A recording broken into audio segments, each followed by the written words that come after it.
last for you.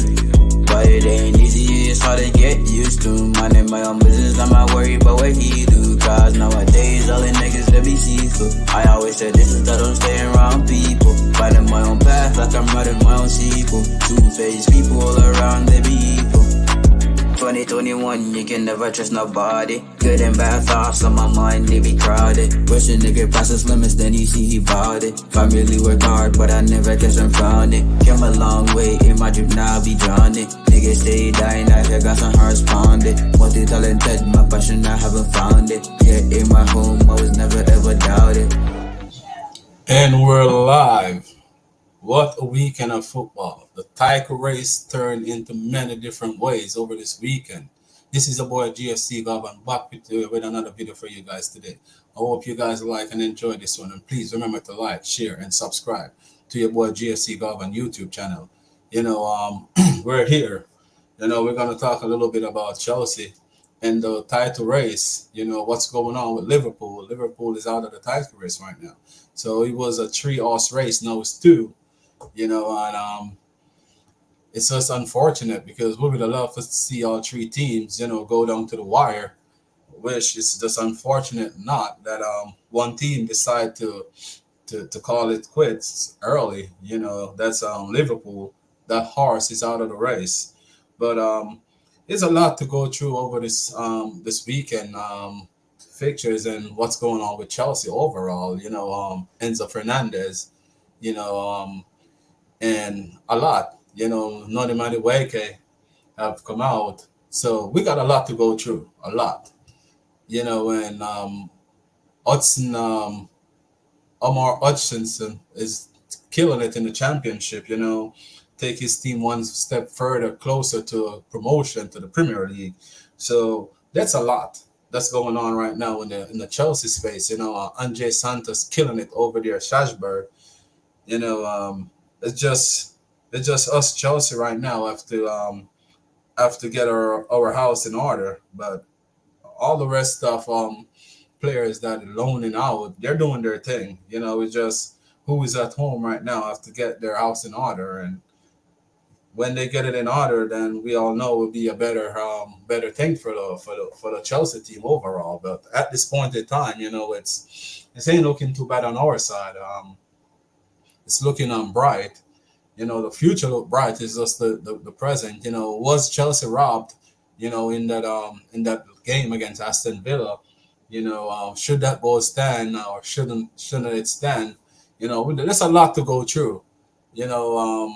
For this weekend. So let's see where we're gonna start until and see. I think probably Jay-Z gonna join me and probably Ty and Marin. So let us see who join in a few. But let's go to talk about the Man City and Arsenal game. It's unfortunate for Tottenham today. Arsenal did putting on the pressure on them, hitting them on the counter attack. Arteta get the game is spot on, but at the other end, like we have to talk about the referee and the VAR because I saw it happen to my team. So it's something that's really really need to talk about is the refereeing, especially in the title race. You can't afford to make mistakes. I saw against Chelsea. Arsenal get one of those goals too, where Noni Madueke was fouled, and they didn't even look back at it. So, I'm just wondering if they're trying to swing the title in Arsenal favor. We don't want to see if they win it. I want them to win it fair and square. You know what I mean? I don't want to have no controversial. So in those games, so for the rest of the season, I want those referee, to get everything spot on. I can't afford to have controversial, especially in the last final leg of this title race. I don't want to sit here and say that if the referee didn't make this error, Arsenal would have won it or City would have won it. We don't want that right now in this title race. We just want it to be sorry about that, guys. Trying to get my life situated a little bit better. Hopefully that works better for you guys where you can see me more clearly. But I just want to see the title race, go fairly. That if Arsenal win it, we can at least say, they'll win it fair and square. We don't want no controversial moment. We don't want to talk nothing about no controversial in this DNA of the game. We just want the game to go, to go down to the end. If you have to go down to the end and make the best man win, that's what we're calling for. Make the best man win. But overall, like as I said, like these weekends of football is really good. Manchester United, not playing that well. Everyone want Tinag out. Newcastle hit, Sheffield for 5, which we get the opportunity and we couldn't.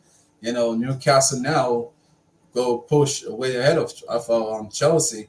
Make the European spot even harder for us at this point in time because we give away our game in hand anyway, momentum, because Newcastle keep on winning, and let us see what's gonna happen. A win for this weekend would be good for Chelsea overall. Would have been excellent for Chelsea, but not that so because of the draw. It kind of put us in a little bit of sticky situation where we have to wish and hope that Manchester United and Tottenham drop points. And that's where you got it in your hand, and then you take it out of your hand and put your faith in somebody else and that's what happened to us this weekend. But against Tottenham, we have to make amends. We have to at least get a 3 points from there. Other from that, it doesn't matter if it's not 3 points. It doesn't matter. But everything right now, Bournemouth is right there behind us. 11 on points. I think probably with us at this point in time. So the destiny is not in our own hand right now. It's our destiny is on other people's hand. So we have to get that right, and get that straight. But Premier League weekend, what a weekend of football.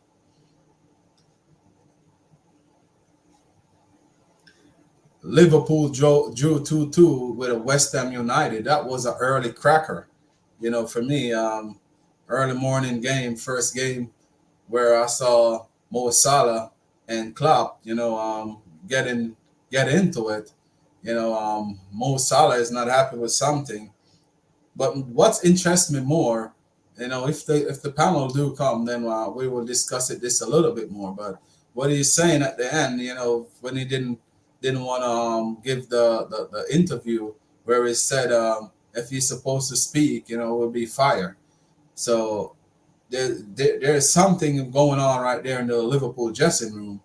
I know we're a Chelsea, but they talk about us all the time too. So therefore, it's free for us to talk about them too, right? Because they talk about us all the time, especially Dan Sam. But what I'm saying is with Liverpool, to see how the way they fall away from the glory land, where they were competing, and they're almost mathematically out of it. That's to show you that something is not right in the camp.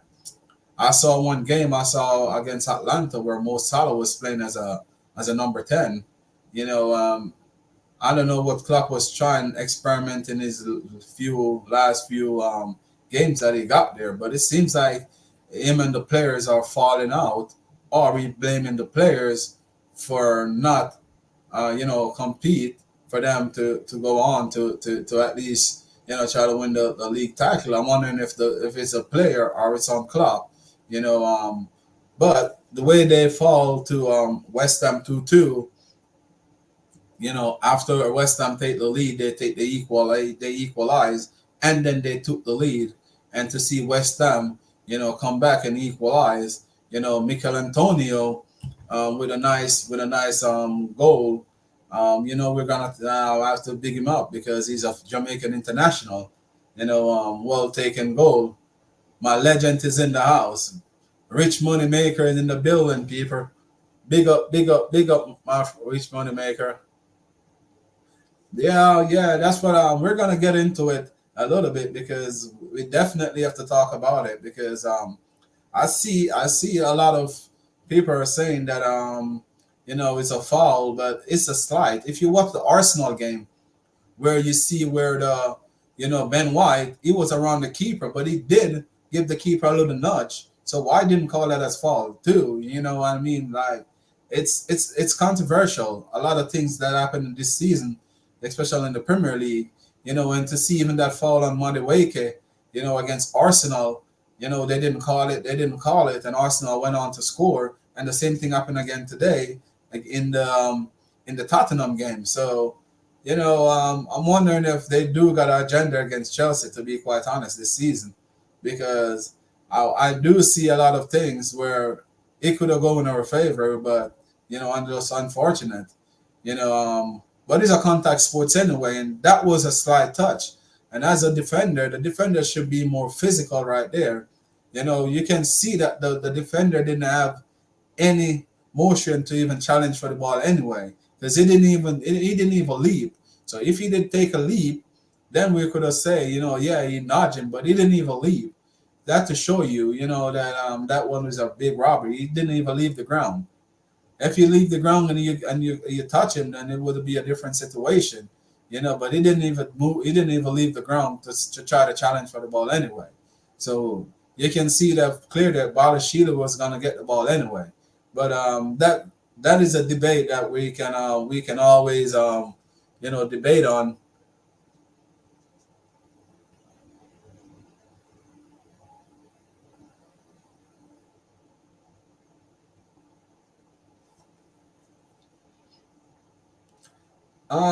Yeah, we do improve, and I will be a liar if I sit here and tell you that I don't see improvement.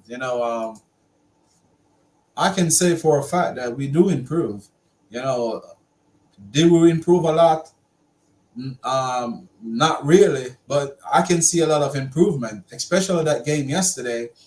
I saw when he tweaked the formation, and let it play out a little bit, and I was glad when I saw Disasi wasn't playing as right back. He used Shalaba, so it seems like Pochettino is watching my videos. The first goal, I want to blame Shalaba for it because that was Nani Madueke. You can see where Shalaba was pointing, was showing Nani Madueke to go to the player out wide, to close him down, but Nani didn't see it, and it just unfortunate, But overall, I can see he's trying to correct these mistakes, where he's making all season long. I can see a little bit of change, and it's just the truth. Like he do making changes, and I can live with it because I can see these changes really really happening where he's like following where all the fans are seeing, because we all are seeing where where Disasi is struggling out wide, when he put Shalibar out there. So stuff like that we can see improvement, and we can see Nando Madueke improve a little bit. The only one I'm seeing not improving at this point in time is Mudrick.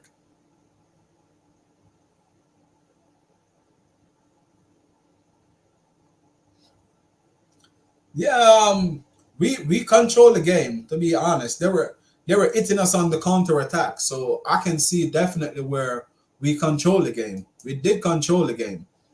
We did, and that's good. That's good for on my point of view to go to Aston Villa and control where a lot of teams go to Aston Villa this season and don't even leave it a point. I think it's only three teams that went to Aston Villa this season, or we made the fourth team that go there and leave it a point. So definitely we improve a lot. We can say, yeah, we have the control, and the midfield is more balanced because Enzo Fernandez wasn't playing like a Enzo Fernandez. So with him out of the team with Gallagher, and I can say, fair play to the club, because I know against Arsenal, if we did have Caicedo get and Jackson get a yellow card against Arsenal, they couldn't play 2 games. They would have been out for 2 games. So fair play for the club to have at least have Enzo Fernandez, till after that game, and then let him go do the surgery. That was a well thought of from the club, because Caicedo couldn't, it's not in the red zone anymore, you know, because everything go normal right now. So I would say fair play. Um,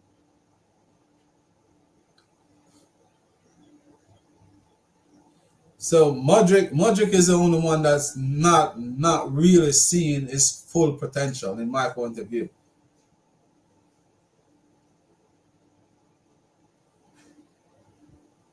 Well, I'm 100% with you right here with this one. He's not showing sign that he's gonna ever live up to the expectation. You know, for me, it's I know it's a lot. When we get the time to sign Rafael Leao, we should have taken him, and we changed our mind from Rafael Leao and go for Modric because we think that he was a little bit younger, and plus, you know, they think that it would be better, you know, could have go for the lower wages. So I think that's one of the main reasons why we changed our mind from Rafael Leao. But I think if we did make that deal, you know, right now we will be probably further up the line. Imagine you got a Rafael Leao on the left and a Cole Palmer on the right and an Nkuku in the number 10 right behind Jackson. We've been scoring goals for fun. You know, we've been outpacing team. Team would have to show us respect because they know they would have 3 or 4 danger men because Jackson is not a bad player. He just can't finish. You know, in my point of view, you know, Jackson just can't finish his dinner. That's just my take on Jackson. You know, we are yeah, that's up to the coach where I think he at least could have keep Enzo, you know, sit him on the bench because if you know he's injured, like why playing a player that's injured, being after playing through pain, like you know, you can't get the best out of them. So I think Enzo should have known that you know, you have to sit on the bench. It doesn't matter if he's $100 million player, you know, and that's where I blame the coach. You know, if he's injured and we know that he can play, like let him stay on the bench then. If you have to wait until you know reach that point for Caicedo to be clear, you know, from the red zone, you know, Enzo Fernandez should at least be on the bench just in case. But we keep on using him, and we see that that wasn't working for us. It was hurting us instead of make us better. You know, it was hurting us a lot, and that's my problem right there with Pochettino. He should have known that he should have taken Enzo out of the fire line, but they still keep him in the fire line. So we can't blame no one but ourselves because Enzo Fernandez shouldn't have been playing. You know, since we find out he got that injury, we should have give him the break and use Caicedo and Conor Gallagher right there in the middle. You know, let him know that right now we know that you're injured. We ain't gonna let you play, but we're gonna keep you until you know we pass this mark that we did pass. You know, once we pass that mark, you see they put out that he's gonna do the surgery, which common sense will tell each and every one of us that the man is playing through something. The man cannot run on the pitch. And if you got a midfielder that can't run, like he's no good to you at all. If you ever play the game, you will know that once it comes to an injury, you know, you cannot you there's no way you can have an injured midfielder on that pitch because your midfield is your engine. Your midfield control the game. You can't drive a car without an engine or a transmission. So therefore that was like a big waste of time. You know, for them to be having him stuck in him week in and week out and expect to get the best out of him. So I won't blame for Enzo Farm. I wouldn't blame the Enzo Fernandez, to be honest. I'll blame the owners and the board and the coaching staff. Because there's no way a player should be playing through all those situations. You know, we understand that we have to keep him because of Caicedo was 1 yellow card away. You know, but let him stay on the bench just in case. You know, let him just in case. But that could have dealt with way better for me. You know, and that's where I have the problem with it because that is one of the things that should have dealt with really better than how we dealt with it. You know, it could have dealt with way better.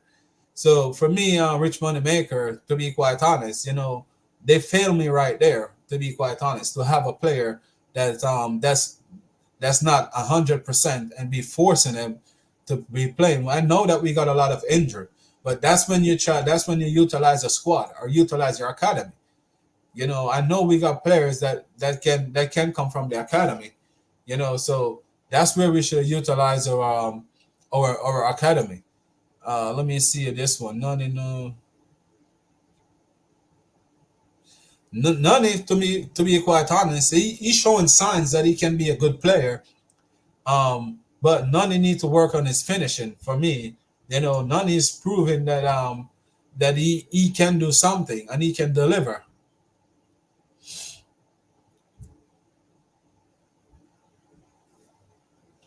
Well, if they want Cole Palmer, well, good luck to them because Cole Palmer is on a 7 year contract plus 1 year 1 year had it on. So they can offer us 100, 200, 300 million. I don't think Cole Palmer is for sale no time soon. Probably further down the line, if we don't start to improve and show signs that we're ready to compete, probably start to want to push when a bigger club come in. If we continue to hit this form, so it's gonna be up to us, if we want Palmer to stay forever. We're gonna have to show signs of improvement, and showing signs of we're gonna ready to compete. If not, it's gonna be the same old for us. You know, I'm just hoping that we can really let this kid have a bright future for us where we can start to compete for something, and lift this young player because we know he got talent, but he need help. Cole Palmer can do this by himself. That's why they started to call Chelsea Cole Palmer FC. So selling Palmer is a no-no, which even with these owners, you probably can tell. With these owners, anything is possible because we don't know what their real alternative is right now. To be quite honest, we don't know if they're in the market to buy and sell like Bayern, Borussia Dortmund.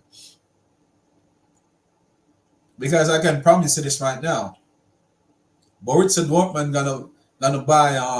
gonna buy Ian Matson, and they're gonna bill him and sell him for $60 million, where they're gonna end up make $60 to $70 million, where they're gonna end up make profit off it. That's all. But that's all they do, because they know that someone gonna after they play him, people are gonna always shop there. So I don't know if these owners have that mentality right now. We just have to wait and see because we don't know what they're capable of. When Roman come in and take over Chelsea, none of us know that Roman was gonna just come in and splash the cash. We were surprised when we saw Roman come in and splash the cash and turn us into a title contender. So that to show you, that it can swing in any way. You have to look on both sides of the coin. With these owners, they probably talking the truth that they want to come in to win major trophy. You know, so let us see what's really gonna happen.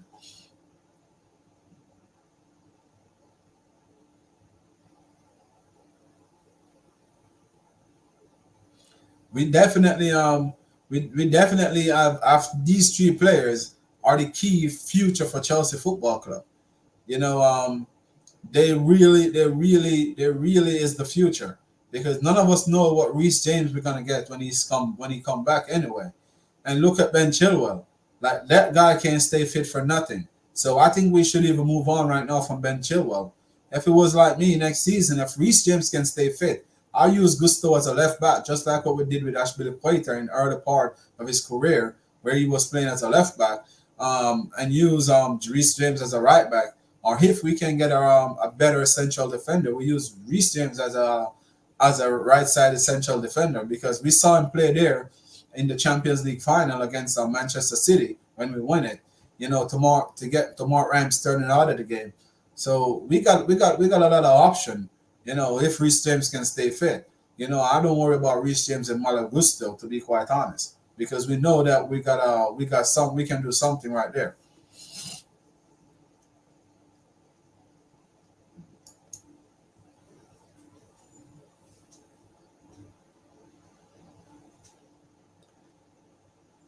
I heard, as you said that I heard that we're gonna change from the under 20, under 23, under 25 model. Let us see which experienced player we're gonna get in, because for me, Petrovic showing signs that he's gonna be a good goalkeeper, but at this time he's still showing a lot of signs that we never can tell what's gonna happen. We will need a goalkeeper. We need a spine. We need a out and out, destroyer, and we need a striker. So we need at least we need central defenders. So we need about four players, in my view, because none of us know what even Fofana. Look at Fofana. If we even think about Fofana, think about all the injured players that we got. That Fofana is a speed. He got speed.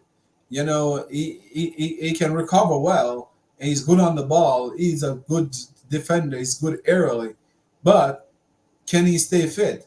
That's just one of the things that we definitely have to ask ourselves, because 2 years, 2 seasons now, and that guy still haven't played 5 games for Chelsea or 7 games for Chelsea.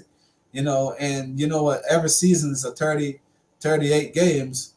Just in the Premier League alone. So in total, right there, that's 66 game, I think.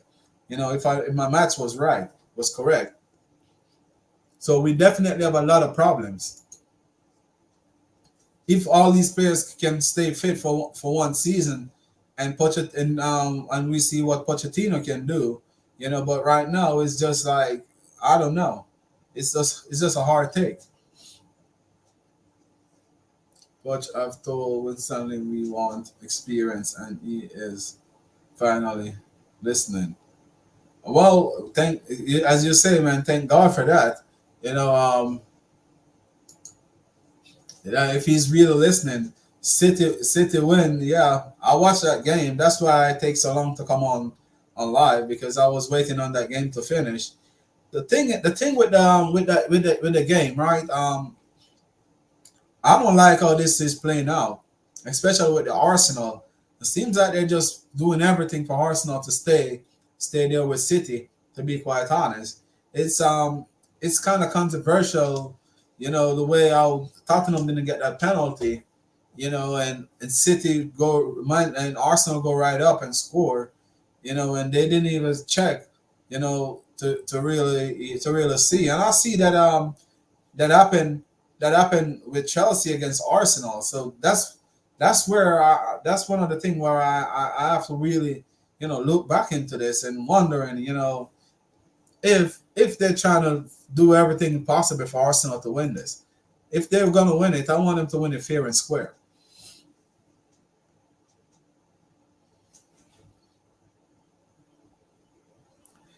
All sporting directors right now, job should be on the line, to be quite honest, because right now, if they don't get it right, this upcoming season. I was just on the phone with one of my Manchester City friend, where we're talking a little bit about the game, and what's going on with Chelsea. And yeah, you're right. We have to get it right. If we can't get it right this season, like, it doesn't make sense at all. Like, something gonna have to give. You know, they one or the other gonna have to fall. So it's either the coach gonna fall or the sporting directors, but something gonna have to give this season. Someone gonna have to be accountable, because we cannot go in the third season where no one being accountable for the failure. Someone have to be accountable. So the owners ain't gonna want to be accountable, but they're gonna have to be the judge, and see if they are the problem, or the sporting director that they hire is the problem, or the coach is the problem. So all three of them have to take themselves to court and decide who have to take the fall. I don't think the owner is gonna take the fall, but someone gonna have to.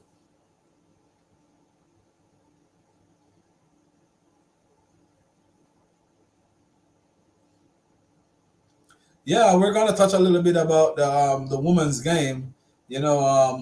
Where it's unfortunate where what happened and the red card.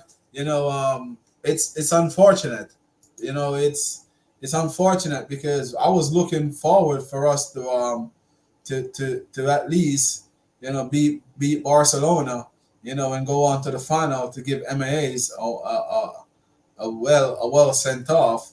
You know, I know that it's hard, when someone saying they're gonna leave a job, it's especially if it's a manager or a owner that the people will die for or fight for. Sometimes that can be a burden for the players, just like Liverpool or Klopp announced early that he was gonna leave at the end of the season. So sometimes that can affect the team, and I think probably that's what affecting the women team at this point in time.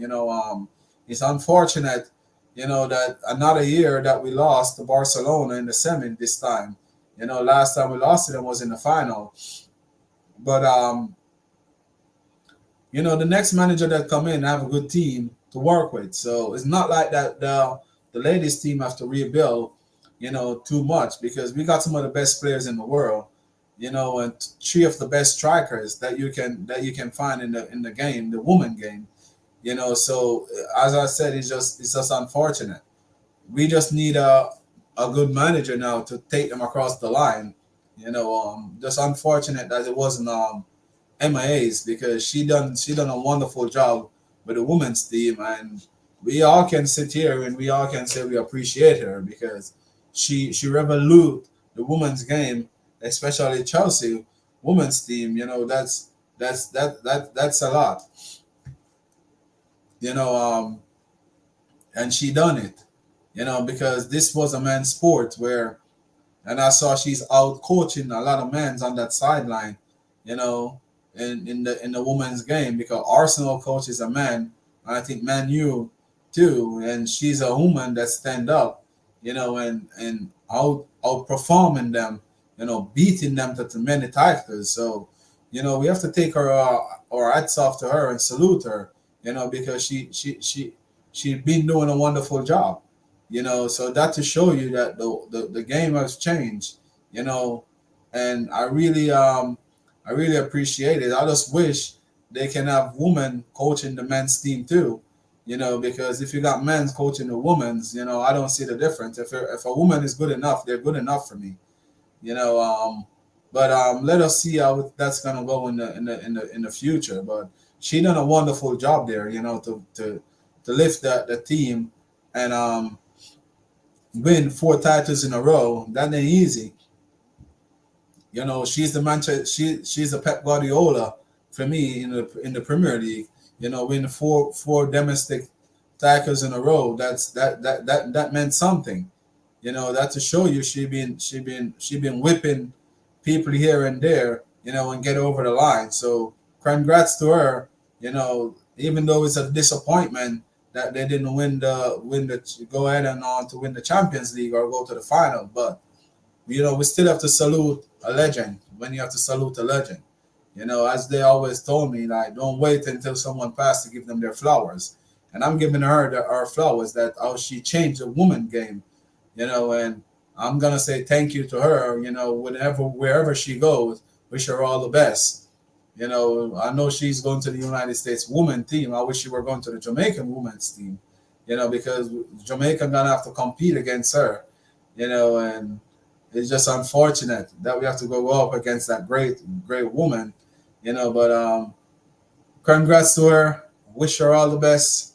Hope that the next person to take over from her, hope they can come in and do the same thing for us, And I really appreciate her.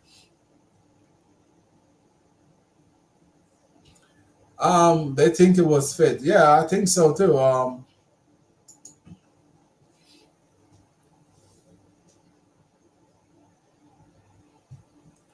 We and them sit on the same points right now. They the next game they got is Arsenal, So that's what I'm saying. That the game where we got in hand against Tottenham, we definitely have to win that game. It's a must-win game for us, if we do want to push along, because they're proving that they're not slowing down, they're not. So we have to Bosman, we have to win our games. Our fate is in our hand.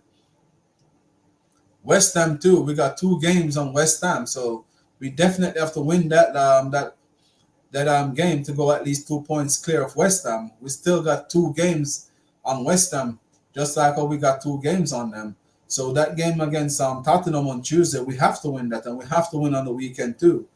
Hope Arsenal take care of them on the weekend to put a gap between we and them. I don't even know who we play on the weekend because I didn't even check that far. But it's in our hands. Our home fate is in our hands. Well, I want to say Nottingham Forest give them the game. Nottingham Forest really play. To be quite honest, they get. We can see you can say that too because they get some clear cut opportunity where I don't know how they really missed that, but Nottingham Forest is fighting for their lives, so I don't really think that they would have do such thing because right now they're fighting for their life. Then they really need the 3 points to at least put them safe in that in the race because right now that Luton still can catch them.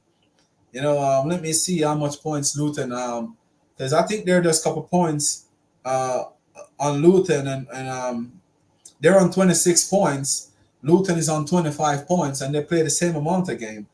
And Burnley is on 24 points. So Burnley right now still can't even escape relegation zone. The only team that get done and out.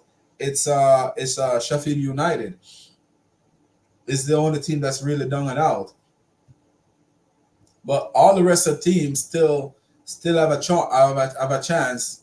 So I don't think Nottingham Forest will be that will be that team that really give away points in this, especially in this tight relegation battle. The relegation battle is really really on. To be quite honest, all three teams that I say that can be relegated.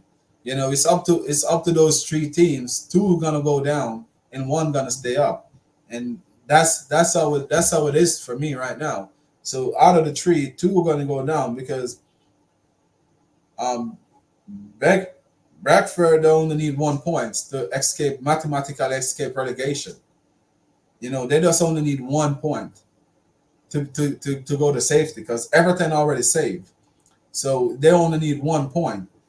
So it's up to Nottingham Forest, Luton, and Burnley right now, all three teams to fight to see who gonna escape the relegation zone. So it's still on for all those three teams.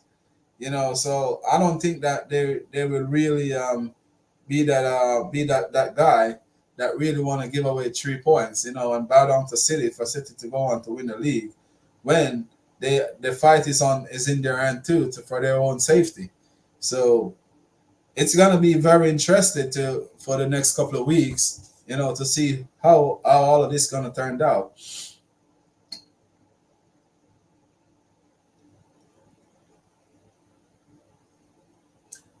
Luton next game is against Everton, and Everton already saved, so we don't know which Everton gonna turn up. So Luton next game is against Everton. Nottingham Forest next game is against Sheffield United. So I don't know how that one gonna go, to be quite honest. So this relegation battle is gonna be really on because Sheffield already went down. So none of us know which Sheffield United is gonna turn up, to be quite honest. And Bournemouth manager, to answer that one, Bournemouth manager, yeah, he's really good. He got a system that's his work that's working right now. Hope to see that next season if he can be pragmatic because you're gonna have to learn to change because you can go season in season out with the same formation in the Premier League because you're gonna be found out one way or another. You know, I want Luton to stay up too, but they're not making it any good for them, to be quite honest. So it's gonna be up to Luton and Nottingham Forest, and Burnley. But Burnley next game is against Newcastle at home, and Burnley recently been playing really well because they realize they still got a chance. So I think Burnley can get something from Newcastle. In my point of view, I think Burnley can get something from them. The Wolves game against the Wolves gonna play against Manchester City, which we want Manchester City to win that one if we want something to swing in our favor. To be quite honest, and we don't want Arsenal to be boastmouth. So we definitely have to wish that that Manchester take care of that for us, because on Sunday we play West Ham United, but we have to take care of West Ham United for ourselves. If we really, this is a time that we get to open a gap, a 5 points gap between us and Manchester City. And West Ham United and the rest. Where we can at least say we can finish high in the table, at least seventh, or eighth in the title in the league.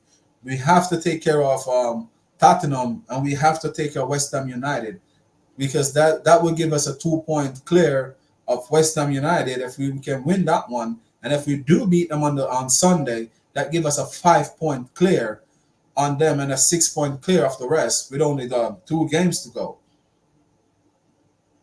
So that would have at least give us a 2 games to go. We'll be at least 5 or 6 points clear. When the next game is against Nottingham Forest.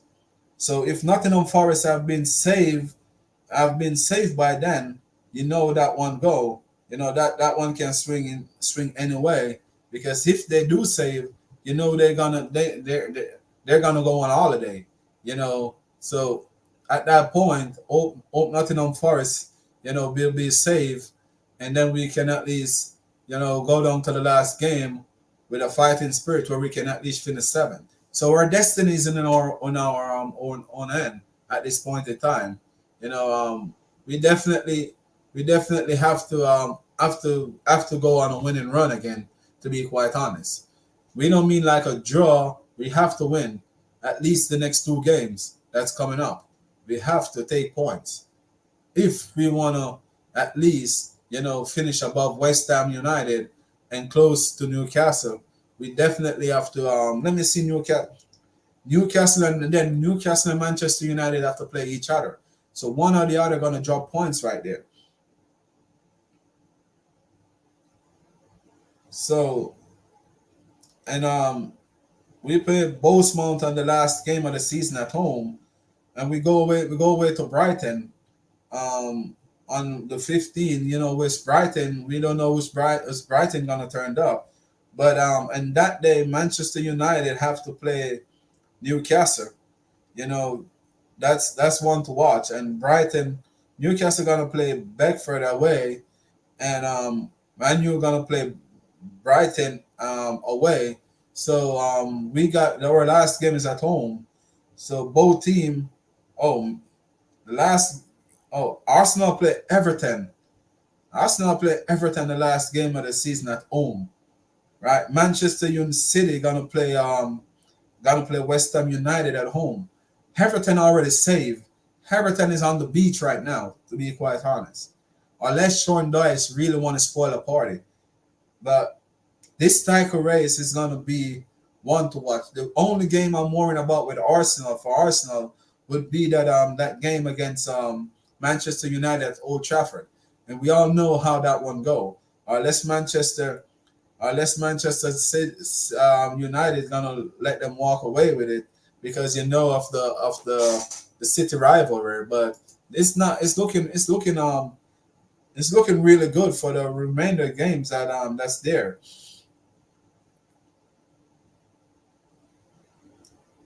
So everyone's destiny is in their own hand, to be quite honest. So Chelsea still can make Europe, but it's up to the coach and the players to do what's right, and to go for every game from now on, and try to at least win something.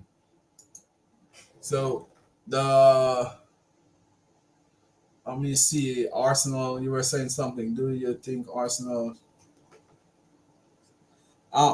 show a lot of weakness today, and I'm just being honest. They did show a lot of weakness today, but I'm gonna tell you something. Once you see a team is overreacting and celebrating at the end, you can tell that they smell fear, like they fear if they can do it. Sometimes that can drive you on, and sometimes that can break you down. You know, if Arsenal is supposed to go behind in a game, to be quite honest, that would be nerve wracking for them. They don't got that finishing instinct like what City got at this moment, because every single game that they won recently, you notice the difference with City. They just clap and hug each other, and that's it. But Arsenal players are celebrating like they already won the title, so that can be detrimental to them. To be, in my point of view, it's something that still smell of fear because you haven't crossed the line yet. So for me, it's showing that a lot of immaturity is in there, and you can see that like they're desperate to cross the line, you know. And when you reach the finish line, you're supposed to be the calmest person. Notice Usain Bolt when he's running. You notice when he reached close to the finish line, it just seems like he started cruise. When he start off so calmly, but when he reached the midterms, like he just pick up an extra speed, and once he realized that he cleared that he just do what a true champion's done. He's just calmly go across the line. And that's what Arsenal have been lacking right now.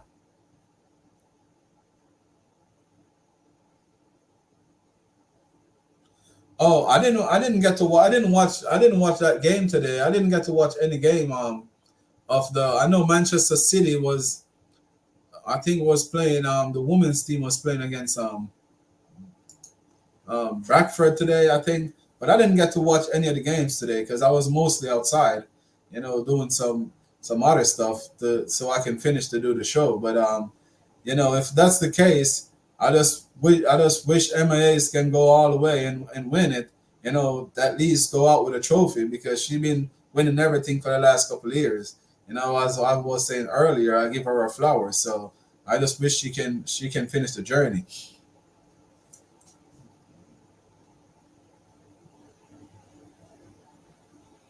Yeah, but it's a lot to talk about. Let us talk about the Enzo Fernandez situation. What do you guys think about Enzo Fernandez? Is the right move for him to do the surgery right now? And is it the what's best for Enzo Fernandez, or what's best for the what's best for the club overall?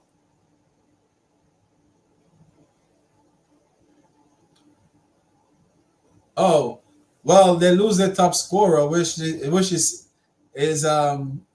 probably happy for you.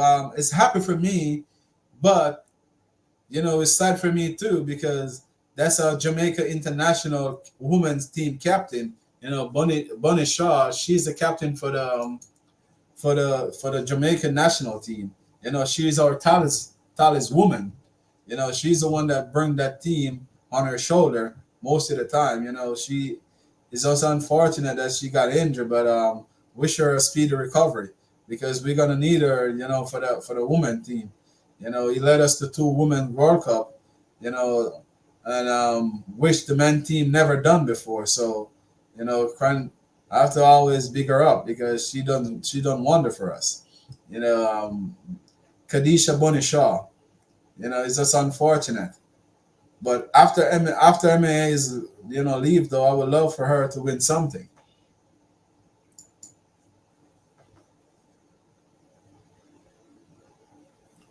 Yeah, for me, I wasn't hating on Enzo Fernandez. I just see that there's a problem there, and I can see that we weren't getting the best out of him. And not only wasn't getting the best out of him, I can see that his best performance was way, way behind him. So it was kind of concerning for me, to be quite honest, because I'm gonna always Chelsea first, and I wasn't seeing what I see in the World Cup, to be quite honest. I'm not seeing the Enzo Fernandez that we all was saying that we weren't gonna get. You know, so I'm glad he done the surgery and done it early. To be quite honest, like the season already over for me. So I'm glad he do the surgery so he can be back for the beginning of the season. And he will probably be fit too for the beginning of the season, because if he get to go to the Copa, that will give him a lot of game times, competitive game times, where he can build back a momentum. So for me, I'm glad he done the surgery, and I'm glad it was a successful surgery, and I wish him a speedy recover.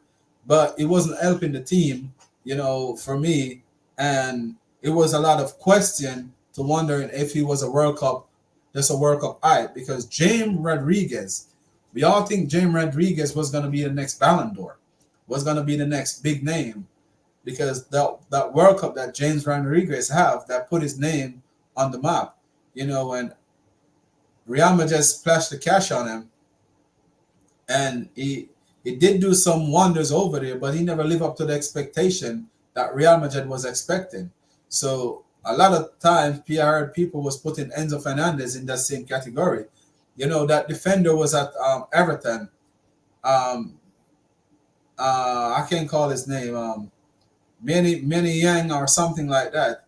He was the same thing too in that same World Cup, where he was dominant in the here and scoring a lot of goals. And Barcelona splashed the cash on him too, and he never lived up to the expectation of Barcelona. He ended up at um at Everton, and right now he end up he's somewhere I don't even remember where I seen, but I saw him playing somewhere in Italy.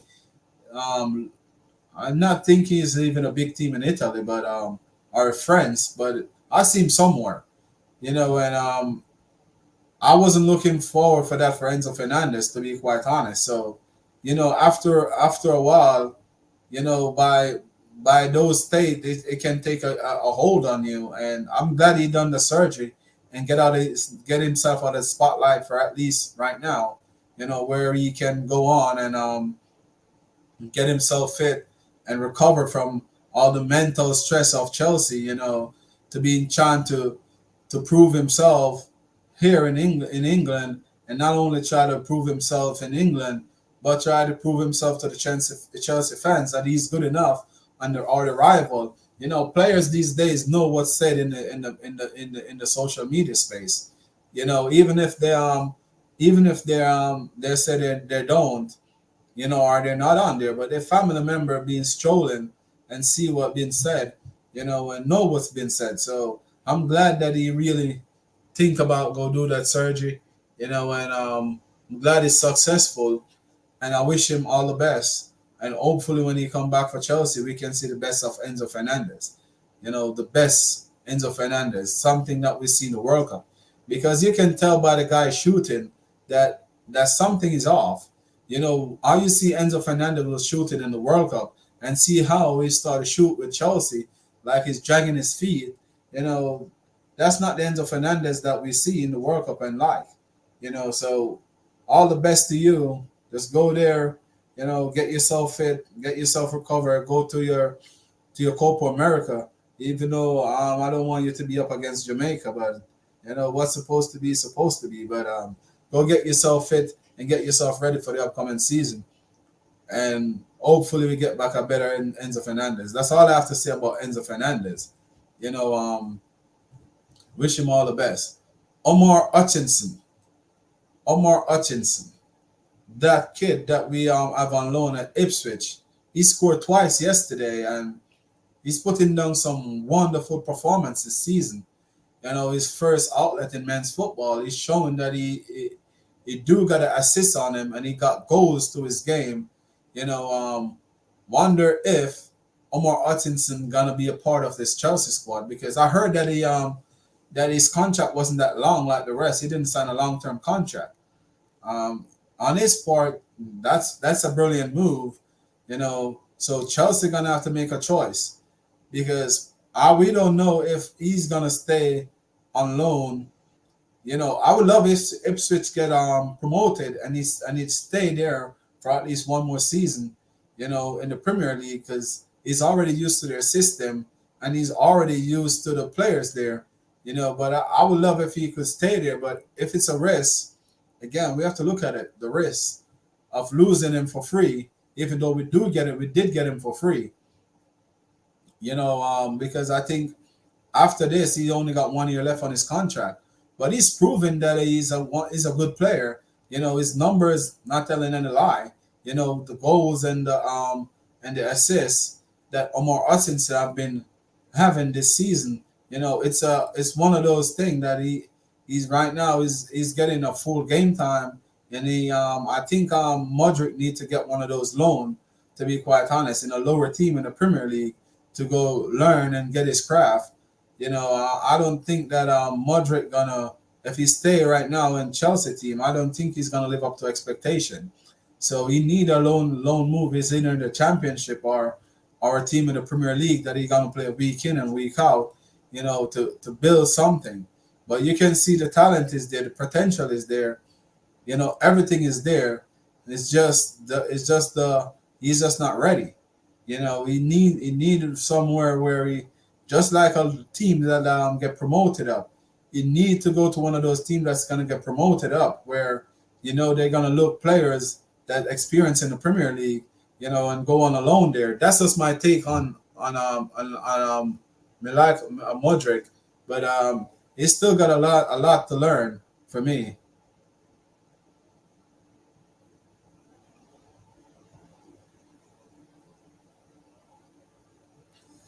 Oh, can we name a experienced centre back that we need? I don't think I don't think there's a lot of centre back there.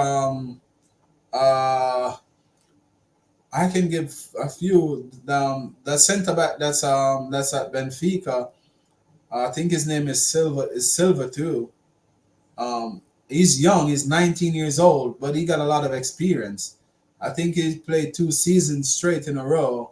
Um, every centre back that I know right now, where I can say there's experience, unless we're gonna get Marquinhos from Paris, pull off another Thiago Silva, Mark.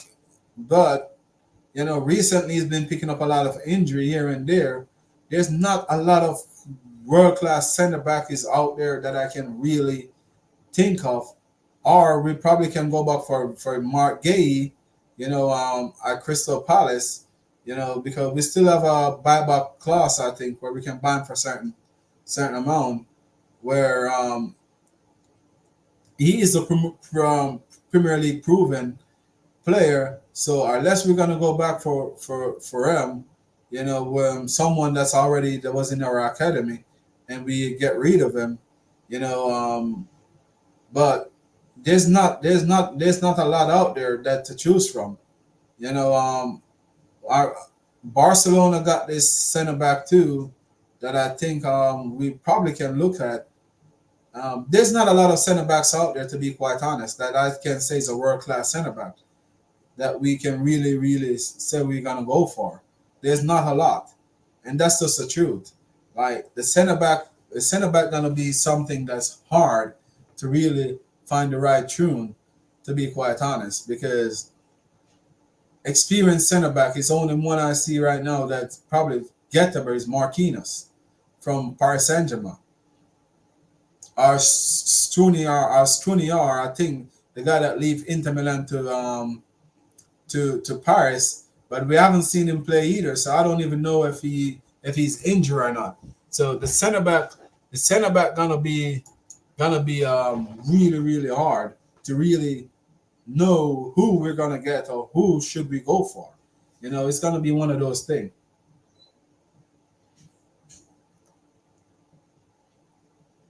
What I think of him, I think that he's in need opportunity. I know there's a good player in him because I watch him under 20 World Cup for his country. I've been watching him for a while for his country, for Italy, and there's a player in there. There's a player in there, but he just need to get a run in it. They're saying he's the Italian Michael Ballack. He can drop deep, he can play, he can push.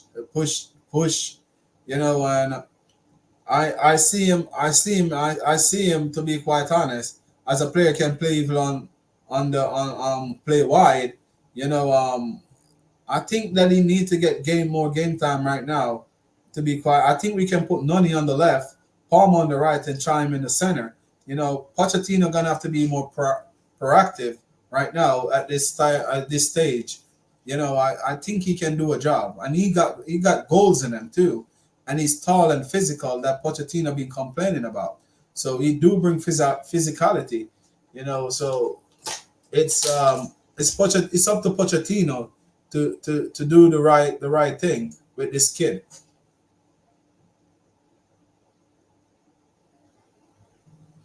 Yeah, that's what I'm saying. I think he should play more. This Pochettino, Modric is not giving us what we need, and right now he's tall and physical. And I know Nani Manueke can go down the wing and put some cross in, and he can go on some end of some of them because that's what he do for Italy when he played for Italy. It does bring that physicality. Early.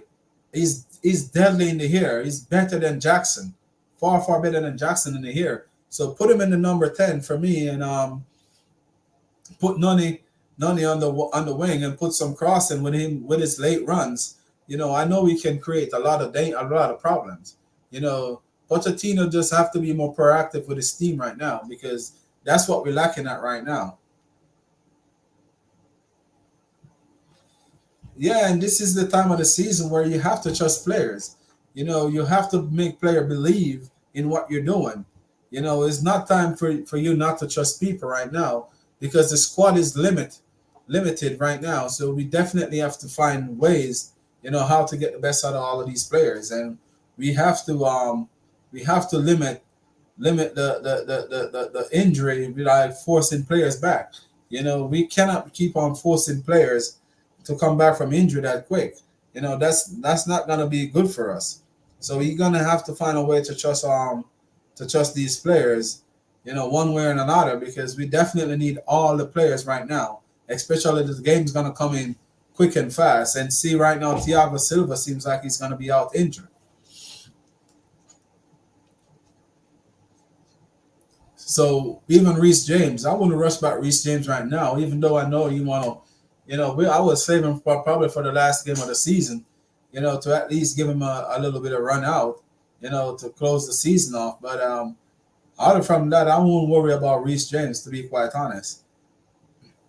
And even in Christopher Nkunku, all those players have been injured. Carney Chukwemeka been injured again with the same knee problem. Knee injury is one of the hardest injuries to shake off. Honestly, like that's career ending injury. Like none of us know if Carney's gonna be back to his best. We just have to hope for the best.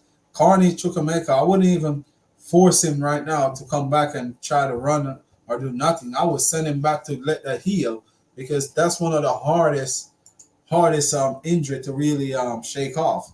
Like a knee injury is a career-ending injury. I saw that in a lot of player that I know, career. It had mine, and I know that for sure that it had mine. And up to today, I still have a problem with my knees anyway.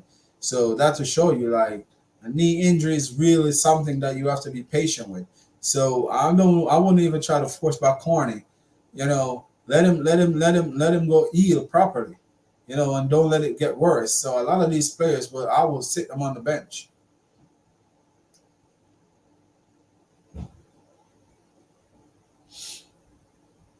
Yeah, I don't even know what kind of that would be good for us if he's back because if he's back, he can partner with Chalaba, and I saw Balashile play a little bit better on the right because Thiago Silva was playing on the left and he was playing on the right, and I see a little bit of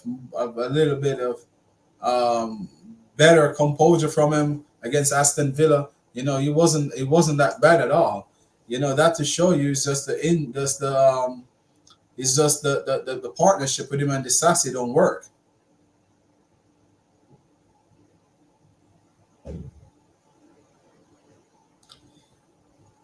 Carney had to learn how to.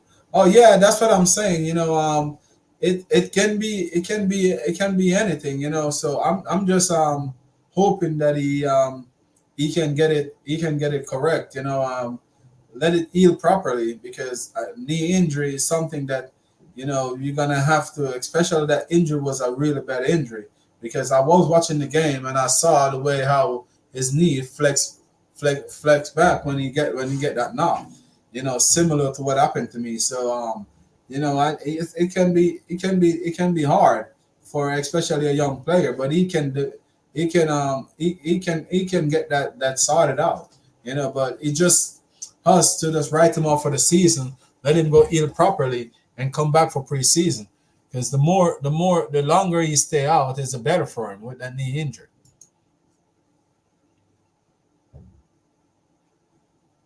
Yeah, he's very talented, and that's why I don't want them to force him back. To be quite honest, I rather right now he stay out for the rest of the season, just like what we did with Lavia, because I know for a fact Lavia could have come back, but just like how we just like forget about the season, and let him be.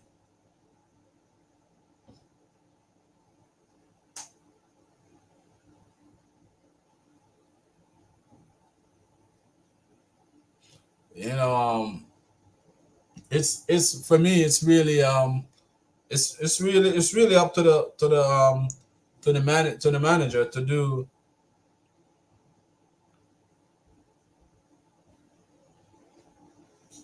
Give me a second, guys. 1 second.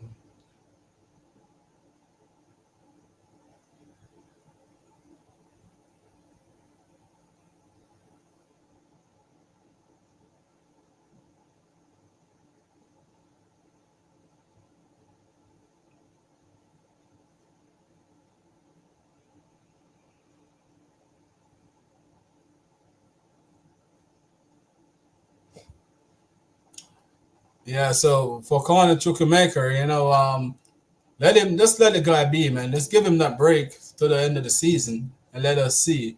You know, well, with that one, I can see with that one. If it's just a toe injury, then fine. If he's back, that would be good for us, because we're gonna need him in that Tottenham game. We're gonna need him, to be quite honest. Because if Thiago Silva is out, we're gonna need him. I don't want to see Disasi right now, and we need Chalobah to play at right back, to be quite honest. So we can use Balashili as the right side defender, because I saw him play there with and he don't look really bad.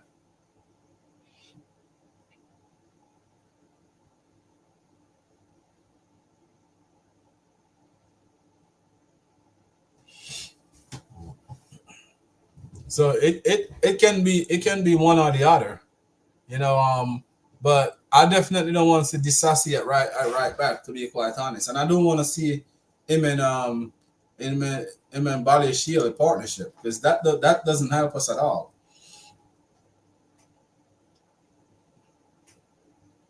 That doesn't work for us in no way, shape, or form. It's detrimental to us. It it doesn't look good. Well, if Gusto is back, I wouldn't rush Gusto back either. For this Tottenham game, I think it would be too quick for him. To be quite honest, he's been struggling with that knee pain for a couple months now. Because if we all know that one of the time he was wearing a strap on his knee, so all of these players, man, I wouldn't force them back. To be quite honest, all the injured players, I wouldn't force them back, because if you notice on the weekend on the bench, we didn't have no players on the bench except Disasi, to be quite honest, and Cassidy. All the rest of players is a straight player from the academy, and Pochettino didn't even want to give them game. So that to show you didn't even trust them, But we have to stick with all the players that we know. But there's no complaint for me from him for this weekend, because we do get an extra day rest than Tottenham, because Tottenham played today when we played them on Tuesday. So there's no excuse about players first fatigue. So none of that shouldn't come in play right now for me with Pochettino. I want to see us go out there and win.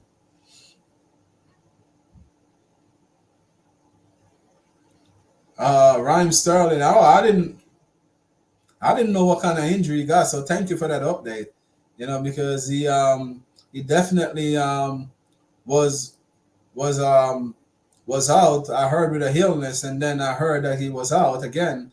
So I didn't know what was going on with him, but I didn't even take the time out to check. To be quite honest, because I look at this season and said, like, we can do without Ryan Sterling at this point in time. Because we need the best of Ryan Sterling, and that's not what we're getting. And I want to see the best of Ryan Sterling, not the Raheem Sterling that was coming through Liverpool academy. I want to see the Raheem Sterling at Manchester City or the beginning of his Liverpool career. So I guess those two teams get the best of Raheem Sterling, and now we're getting the riffraff of Raheem Sterling. But it would be good though if he can overcome his injury and at least be on the bench, because we need some experienced player on the bench.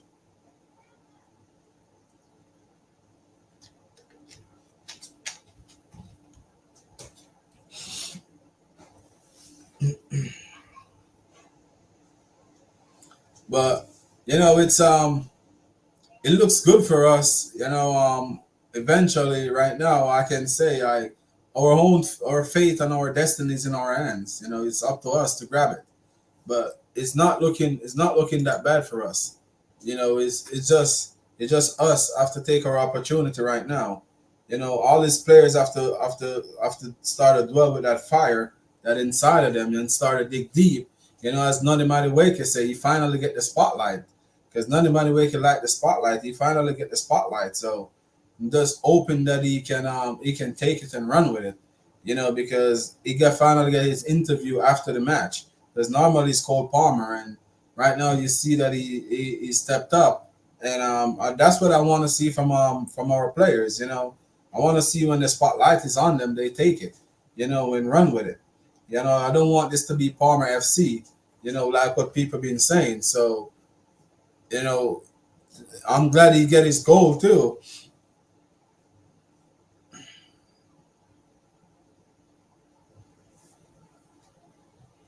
Well, what do I want to do with Raheem Sterling?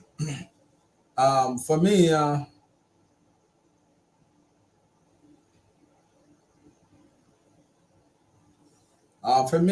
would sell him. I would sell him right now. If it was up to me, I would sell him. And the reason why I would sell him, it's because of the wage that we're trying to control. That would free up our wage, especially if we're not in Europe. That would help us a little bit to free up a little bit of space. So I would sell him, and that's not me hating on the player. It's just me, trying to think what's best for Chelsea.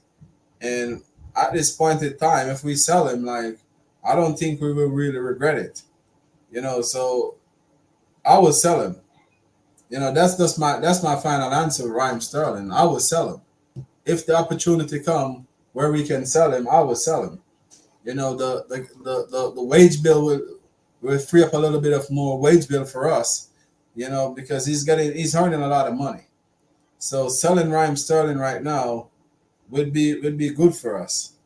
So I would sell him, and free up that wage bill. That ain't nothing wrong with that, because that's our main concern right now, is to lower the wage bill, which we already on that journey. So selling Raheem Sterling will help that, and selling Ben Chilwell too will help. They even help that more. So we do got a lot of players that can sell. We do got a lot of players that need to sell, because we need to consider, the Ben Chilwell situation, because he cannot stay fit. How can you come back and play like 20 minutes and you injure again? Like, that to show you that something ain't right. So for me, like, who's gonna buy him Ben Chilwell anyway? You have to look on that point too. Like, who's gonna buy him? A lot of team ain't gonna buy an injury prone player. So if he left Chelsea, like, that's probably the last of Ben Chilwell, to be quite honest, because you're not gonna have any big team gonna come in and try to buy him. Probably a Nottingham Forest, will go for him, but it's gonna hard to sell even a Ben Chilwell. Thinking about it right now, as we are here, like it's hard, to really think about Ben Chilwell because it's gonna be hard to get rid of him. Yeah, but if you notice, since Ben Chilwell is in Chelsea, like I don't think Ben Chilwell ever play a full season. To be quite honest, I don't think he ever play a full season. He's always out. So that's some of the things that we have to look on. It's not only Ben Chilwell. The same thing go for Fafana too. And the same thing go for Christopher Nkuku, Lavia. Name it. Like we do like have a big injury crisis, and who to tell if these players gonna able to come back? Because I don't know what's going on. If it's a training or it's just the players is just bodies just make of old wheat biscuit. Like something gonna have to give, man. These players just crack. As you touch them, they turn into dust. Like something ain't right, and I don't know if it's just me or it's just overall like something ain't right. And I heard everyone have the same opinion anyway, because I don't think it's just only me. Like most of these players is make a biscuit. Like really, really, like if you touch them, they turn into scrum, and like they just break right in front of you. Are they make with cake ingredients? Once you touch it, it's just mush in your hands. Like as soon as these players get a little touch, they break down. You know, it's just unfortunate that it's only happening to us. You don't see Arsenal having 7 or 5 injury out at once. You know, you don't see the Aston Villa having so many injury. It's a lot. It's being Newcastle, so it's a lot to take in, and it's a lot that we have to take in. And I hope one day, man, it will get better. But right now it's not looking good for us. It's not looking good for us at all. But something gonna have to give. The owners, the owners gonna have to give, or the sporting directors. But someone need to be take accountable for what's going on. And I don't see no one stepping up right now at this point in time. And I don't see no one that really stepping up to say, like, I'm the one that making these mistakes, or how can they correct it. Like we don't see nothing. I wish that someone would come out in the media and give us at least a little bit of hope. Like a little bit of hope would be okay for us, but we're not getting it. So we just have to stick with what we know best, and what we know best is just try to figure it out, you know, and figuring out, that's what we try.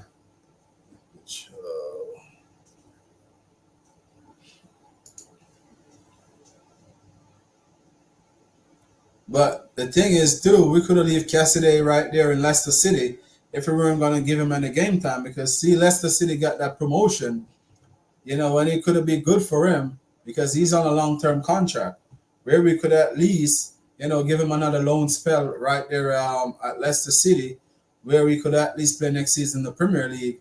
If we know we're not going to be using him, so Chelsea make a lot of mistake, man, since this new owner come in.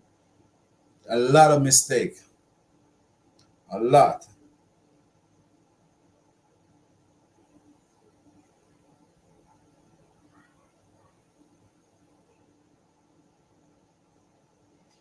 So there's a lot of things need to be correct, and there's a lot of things that we need to adjust, especially coming in the summer, because this is gonna be the season that Chelsea cannot make any mistake at all.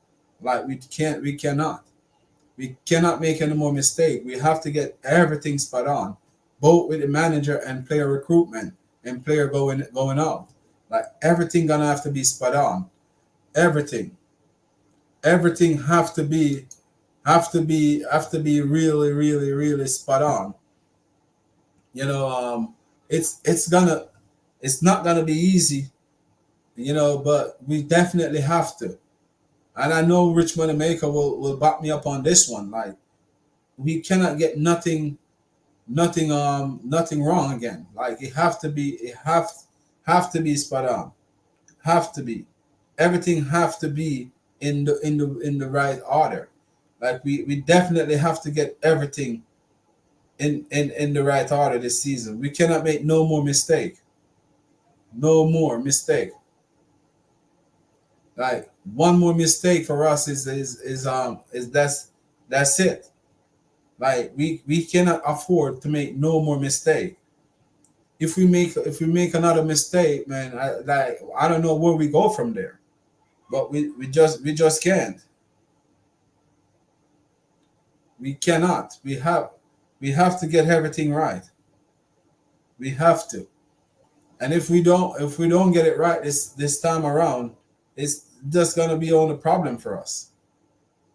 The more problem, the more just like what Bigger said, the more money we see, the more money we see, the more problem we see, right? Yeah, that would be us. The more money we come about, the more problem we see.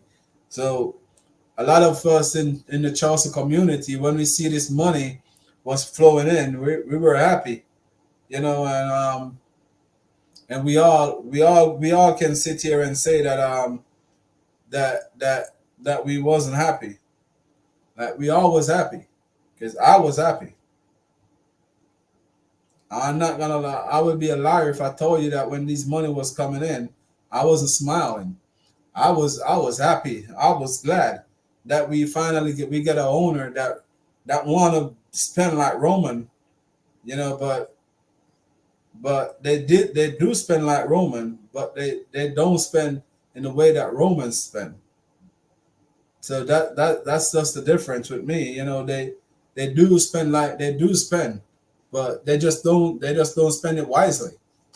And first thing first, I saw with Manchester United. When Manchester United did come in, but the new owners, what they get their board sorted out first, and that's what we should have done.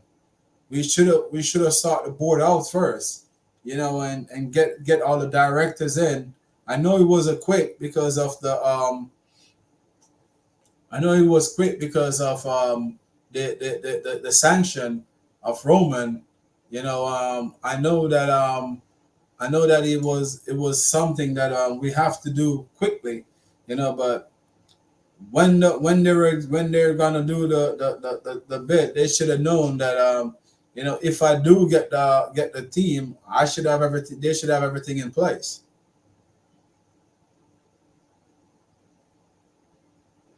Oh yeah, I know that they love the Arsenal project. They always come out, and even Todd Bowley, I heard, come out and say stuff like that, and he liked the project that Roman used to do too, because Roman is the first person that do this project.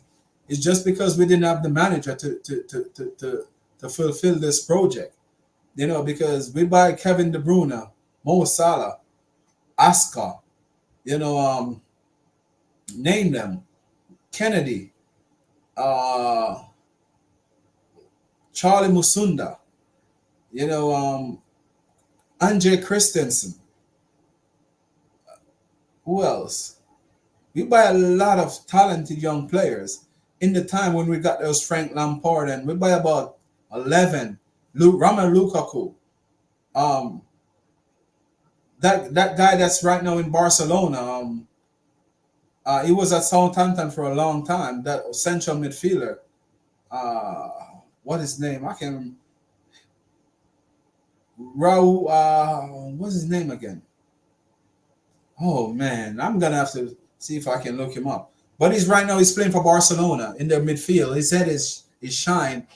He was at remember he was at Chelsea. We buy him too as a deep line midfielder, and we buy the Van der Blake. We buy this guy that's played for Atalanta. That play against Liverpool is Atalanta vice captain right now. Oh man, it's so long. I can't remember all of his names. We buy like 13 young players to so we are the one that start this project. A lot of people don't talk about it. You know, they think that this is something that Chelsea's doing first. Like Chelsea did do this project, but they never give these young players the opportunity. They sell all these players that have been sold.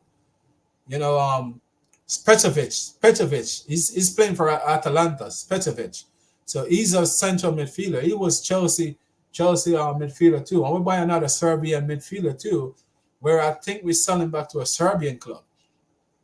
And remember the same thing we do with Matic, because remember we signed Matic and then sell him to Benfica, and then we have to go back and buy him. The same thing with, and then we end up send Matic to Benfica to get David Luiz from Benfica, and then go back and buy Matic back from Benfica to bring back to Chelsea. So we always do this project.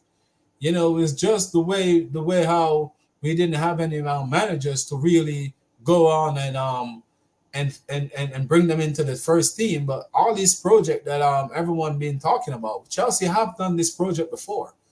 You know, we it's not the first time we're doing this by a whole bunch of young players. You know, we do Chaya Touré. I think it was at Aston Villa the last time. I haven't seen him for a good while now, but he was one of the youngest players to ever play for his national team. You know, we did sign him, and I think that's where we get the chance for ban from. When we get the chance for a band to scoop up young players, he was the one that we get the ban because we signed him when he was like 14 years old. You know, I think that's why FIFA bring in that you can't bring over a young player until they turn 18, because at one point it wasn't that case. That Chelsea, we did buy all of these young players, but at that time we have them as a loan and send them out on loan and make a whole bunch of profit from it. So now we cannot do that anymore. You know, that's where right now we started. So probably Bowley and them think that they could have get all these young players and loan them out, you know, and do all this loaning like what Roman used to did. But FIFA come in and they stop it.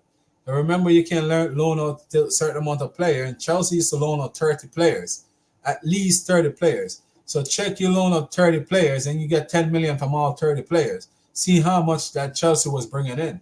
So Chelsea was bringing in a lot of money on loaning players, you know, so it's not something that's new to us. It's just now that we buy a whole bunch of young players and we have to gradually put them in the squad. You know, we can't loan them out like they normally used to do. So they have to get rid of all these senior players out of the team, you know, to make space for these young players. So this is something that we've done before. We've been doing this before, even Arsenal. So I wouldn't even say this is Arsenal project. I would say this is a Chelsea project, because we are the first team to do it. You know, Arsenal are the ones that they just get these young players and they just give them the opportunity and they shine. But Chelsea didn't give them the opportunity. But Chelsea already done this project before.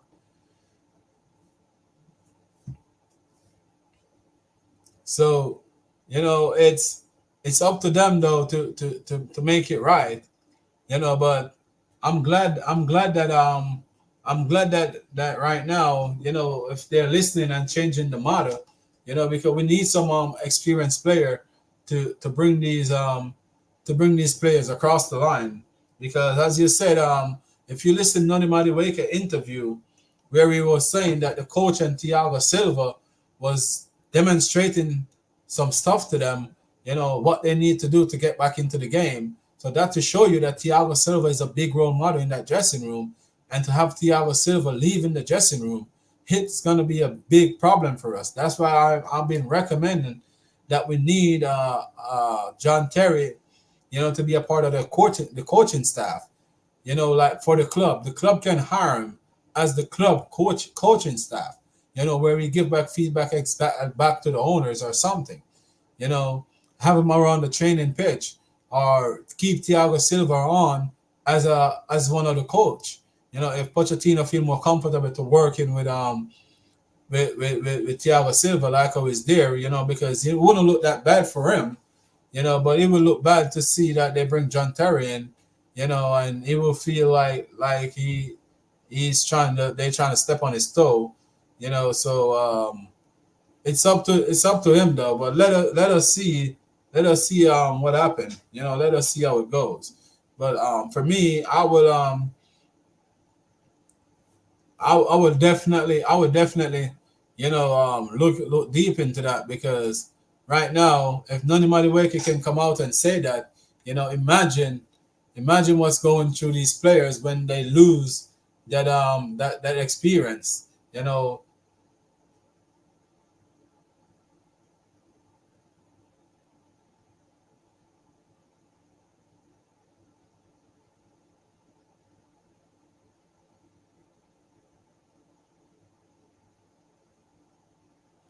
Well, yeah, that's true though. Like, I, if Chelsea's one of the team that we got a lot of things, because we got Champions League to show, we got a Premier League to show, we got London to show, we got a lot of things.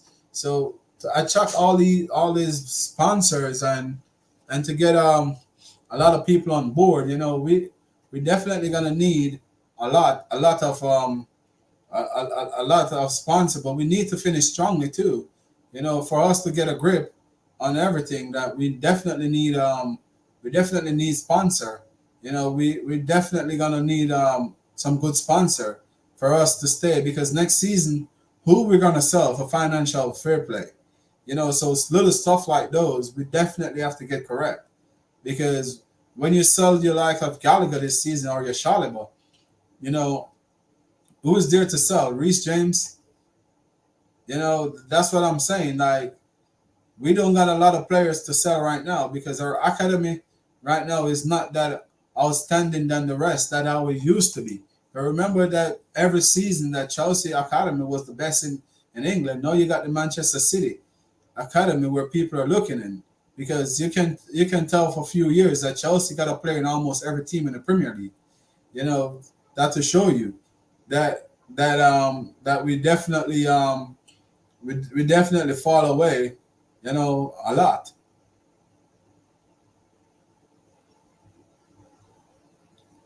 Yeah, because what's good if you got a team that's full of injury, especially star players not playing, you know, like that's not good for no one, for both sponsors, supporters, or no one at all. That ain't good for no one. So we definitely have to get our best players, to stay on the pitch, and that's the only thing that's gonna help us to gradually grow.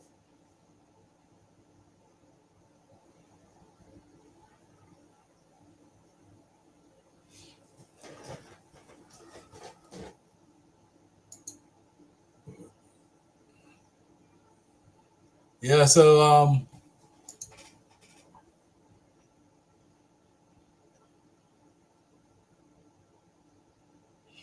yeah, I know our financial is okay right now, but I'm not even looking about the now. I'm mostly looking about the future, because I know they're good on finance because they're billionaire for a reason. But after these finance, what what's next? What else is there to sell? You're probably gonna look at a Cole Palmer. Oh, let me sell Cole Palmer for $90 million, because I'm gonna make at least a 20 or 30 million profit. You have to think about that, because we signed Cole Palmer for 40 something million. So my thing is this, is after your Cole Palmer, you know, who else is there?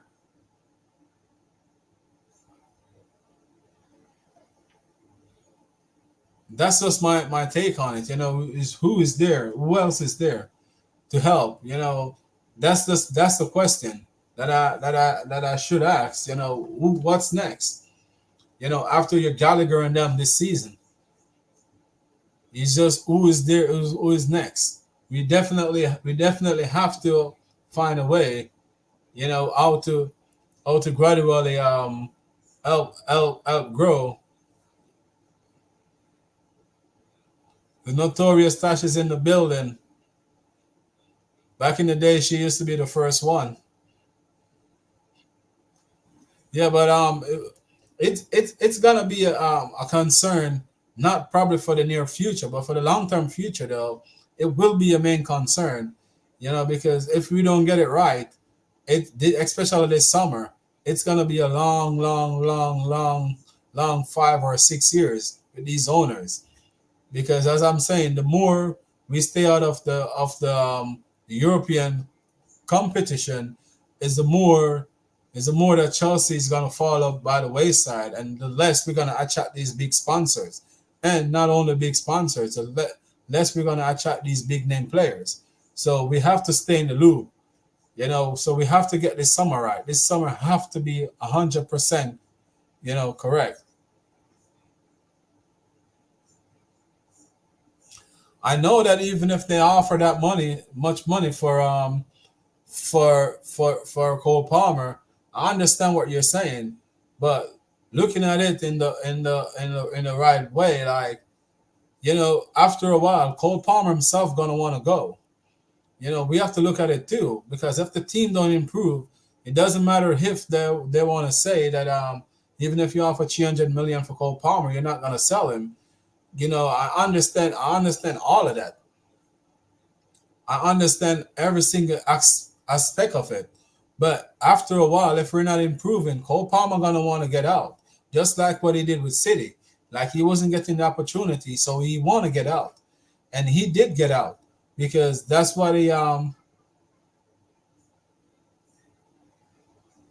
So if you notice, he did everything to get out of City, and if we don't show improvement, he will do everything. He will put in a transfer request.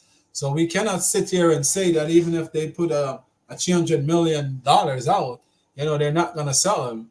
Like, after a while, it's gonna be up to the players, because right now, the players have control of their own career. None of these players got loyalty anymore. No players got loyalty to any team anymore. I know that we're getting that money for the Club World Cup, but that's just a little piece. That still can stop the gap if we do fall by the wayside. That can help, but that's just a little slice of the cake.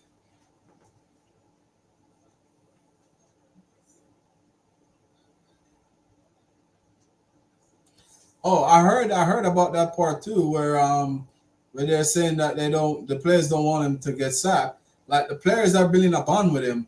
That's why I'm saying that I don't think Pochettino is gonna get sacked this summer. So all who think Pochettino is gonna get sacked, we have to lose every single game from now to the remainder of the season for Pochettino to get sacked. But I don't think they're gonna suck Pochettino, because they're looking at the injury that we got this season, and plus still have a chance, could at least reach to the top six. So they're gonna take everything into consideration. So I don't think they're really gonna get rid of him, this season. But I think that next season is when they're gonna really judge him, after we get back all the players. So I think that's when is they're gonna draw the line and see where Pochettino they're gonna take him. But for right now, it's for me, Pochettino is staying. It's just that end of the season run gonna be massive. But the manager market right now is not that good, because Xavi says he's staying at Barcelona. The only manager is out there right now is Amarin, to be quite honest, and Andrew Flick. So the manager market is thin, because see what Liverpool end up get. So that to show you that there's a lot. There's not a lot. There's not a lot of managers that can fit this Chelsea squad at this point in time, unless we're gonna get the manager from that's coaching Argentina national team, where we can fit Enzo in the squad. That's the only way, I see. But the manager market ain't that good at this point in time. Nagelsmann said he's staying at Germany.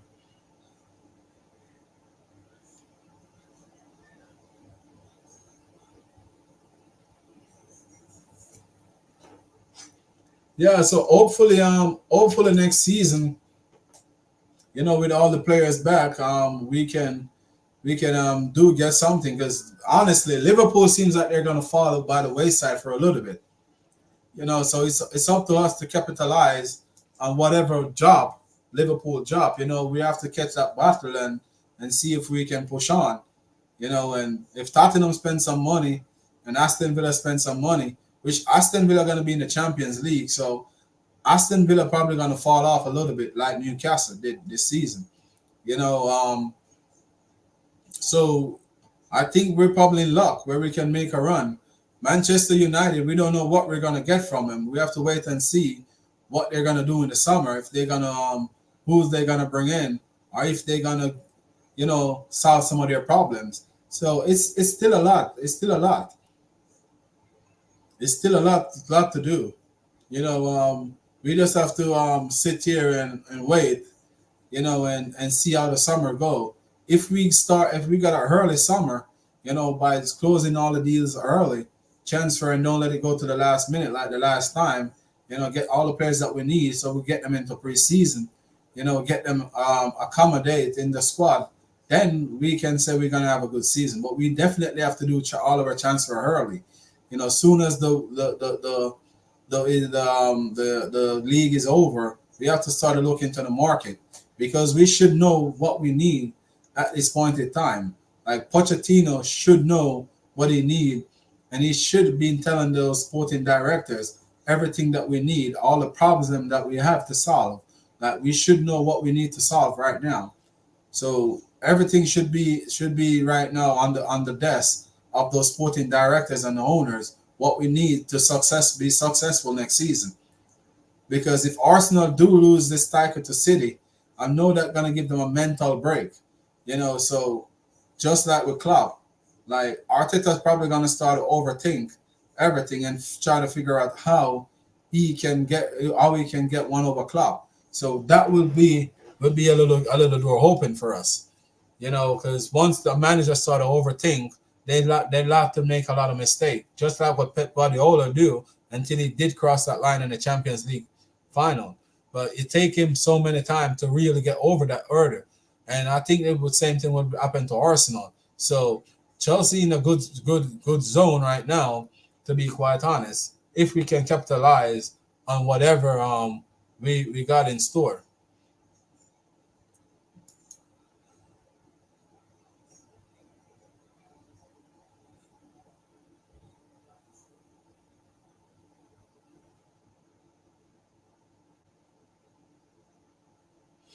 Yeah, that's what I'm saying. Like those are some of the highlights that we definitely have to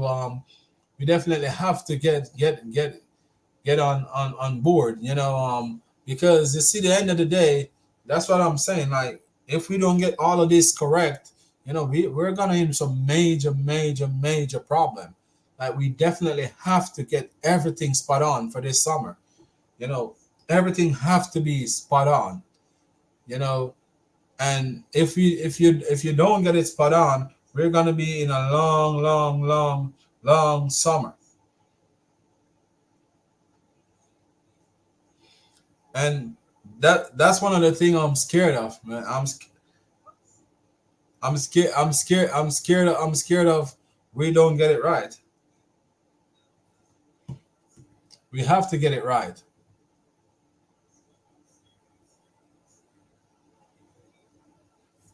Yep. So for me, this summer is gonna be something that it's either we get it right and advance, or we get it wrong and go backwards. But for me, like this summer is gonna be major. And as I said, the end of the season is what's gonna be key because we have to get all our target through the door. We cannot play it out like what we did with Caicedo. We have to pull it off like a Christopher and Kuku, that we get him way way before the season is already halfway to over. So hopefully we got some of those through the door.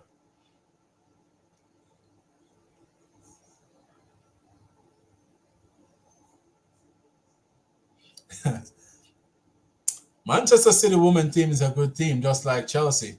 They're the only one that's gonna push Chelsea to the end, to be quite honest. So I'm not surprised that Bunny Shaw is out injury and they still find ways to win. Because as I said, Manchester City is building something um unforgettable over there too, in every department.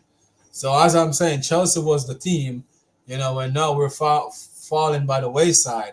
But hopefully it's not for too long. Hopefully we can be back up because this season showed me that that Pochettino can compete with all these big teams. It's just a small team, so we compete well against the big teams. Different from Arsenal where we got whopped. But overall we do compete with all the big teams. The regular top six, we compete with them. So that to show us some signs, that we can definitely step up a little bit and advance. But as I'm saying, like this summer is gonna be one that we're really gonna watch out for. If we're going late down to the last minute, you can call the season. But it's up to us how we do our business. If we do it early, yeah. So that's just my take on our season. You know, it's all in our court.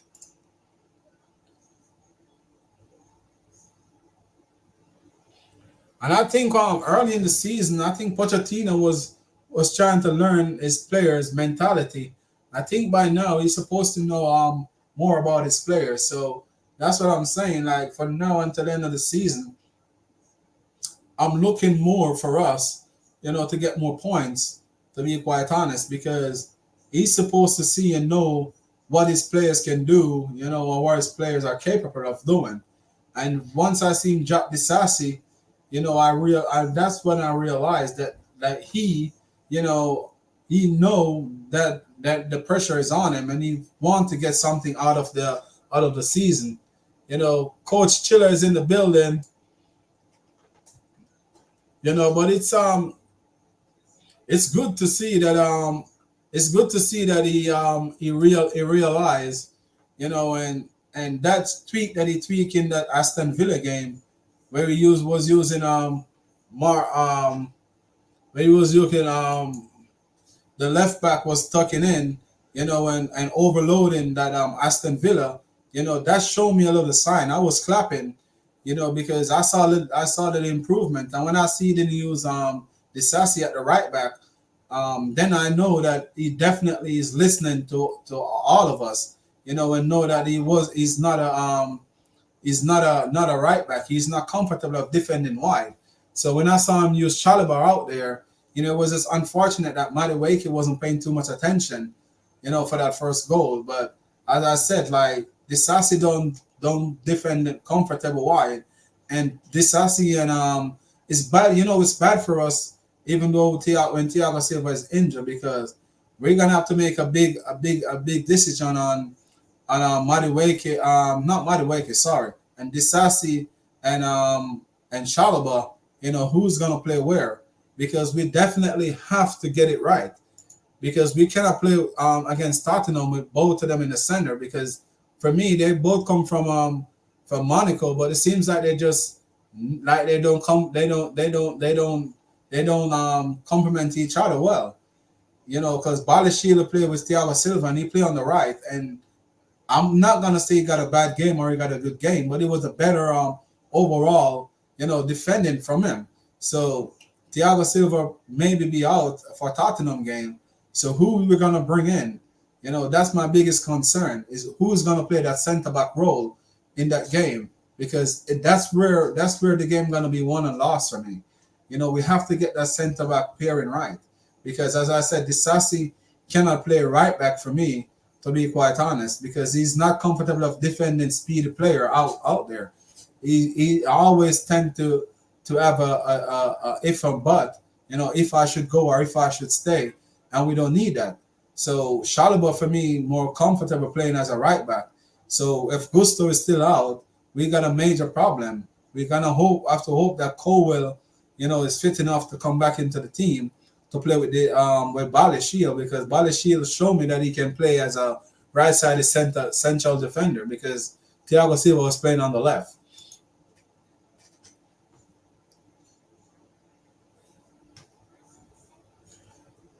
Yeah, the points, I can say that, yeah, the points, we're points better this season, but we still got a lot to improve on, especially as I said earlier, what's going on right now with Liverpool. Like, we have to take advantage of all of these situations. When we still have to take advantage of Newcastle can especially cash out they want to. Because if Newcastle really want to spend, they're gonna have to sell some of their best players, because their revenue is not that good at this moment. But overall, Newcastle revenue is gonna get better. So we're not supposed to expect Newcastle gonna stay there. And Manchester United, we don't know what's gonna happen, because if they do get a new manager, it's gonna take them a while, to see what really gonna happen there, because they're gonna have to get rid of some of those players, and bring in a lot of young players. So everything is in our hands for next season. We get a big opportunity to close the gap, so we're gonna have to take it. It's either take it or get left behind forever. And I think this gonna be our opportunity to close the gap by getting some experienced player. We definitely have to do something this season. We have to do it quick and fast too, because we cannot go late in the summer window, still trying to fit all these pieces. We should know everything that we need right now at this point in time. We should know everything that we need or everything that we want to push on. So we definitely have to make amends for this season. That's my biggest take on this. We have to make a lot of adjustment. Get these experienced players that we need. Get this core that we need. As I said, like Petrovic proved to me that he can be a good keeper in the future. But my problem with Petrovic is not comfortable of leaving his line to collect crosses. And right now, the way every team is going on set pieces, like, you definitely have to have a goalkeeper that comfortable claiming crosses. Because if you notice, most of the goals that scored, in the Premier League this season of set plays is against goalkeepers not capable of claiming crosses. And I would definitely take that keeper from Aston Villa, because he's a good penalty and he's a good shot stopper too, and he's comfortable claiming crosses. So for us, we have to find a keeper that, and overall in the Premier League for many years, a lot of keepers that's not comfortable of claiming crosses never survive in the Premier League. All the best keepers in the Premier League, you look at your Seaman, that former Arsenal goalkeeper, comfortable of collecting crosses. Petr Cech, comfortable of collecting crosses. If you look that Joe Hart used to comfortable of collecting crosses. So a lot of those goalkeepers back in the days in England that be successful, always comfortable of collecting crosses.